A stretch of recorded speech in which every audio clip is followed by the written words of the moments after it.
நிறைவேறிய 2 ஆண்டுகள் நிறைவேறுமா விஜய் அவர்களுடைய கனவு என்கிற தலைப்பில் இந்த அரங்கத்தை உருவாக்கியிருக்கிற டிபேட்டுக்கு முதலில் ஆழ்ந்த கண்டனங்கள்.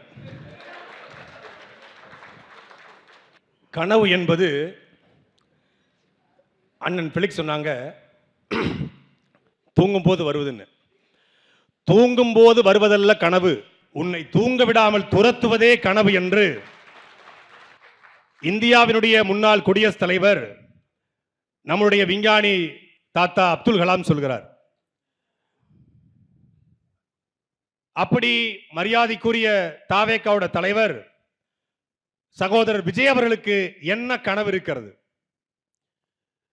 நான் இந்த கனவை முன்வைக்கிறேன், இந்த கனவை முன்வைத்து, இந்த இலக்கை முன்வைத்து, இந்த லட்சியத்தை முன்வைத்து, இந்த கோட்பாட்டை முன்வைத்து இந்த கட்சியை கட்டுகிறேன் என்று இதுவரைக்கும் கடந்த 2 ஆண்டுகளில் அவர் எங்கேயாவது பேசியதாக, எங்கேயாவது ஊடகத்திலே செய்தி வெளியிட்டதாக ஒரு செய்தி உண்டா?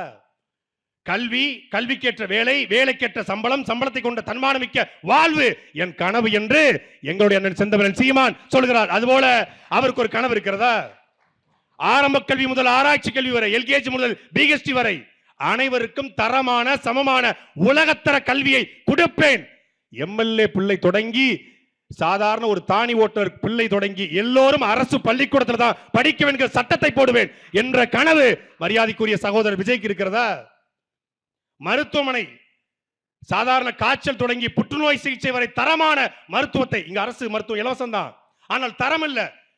அமைச்சரே எனக்கு அரசு மருத்துவமனை வேண்டாம், காவிரிக்கு போகிறேன் என்று தமிழ்நாடு அமைச்சரே போகிற நிலைமை இருக்கிறது. அப்படி அரசு மருத்துவமனை அமைச்சரும் சிகிச்சை எடுக்கிற மருத்துவமனையாக மாற்றுவேன், இது என் கனவு என்று விஜய்க்கு ஏதாவது கனவு இருக்கிறதா? பேசியிருக்காரா?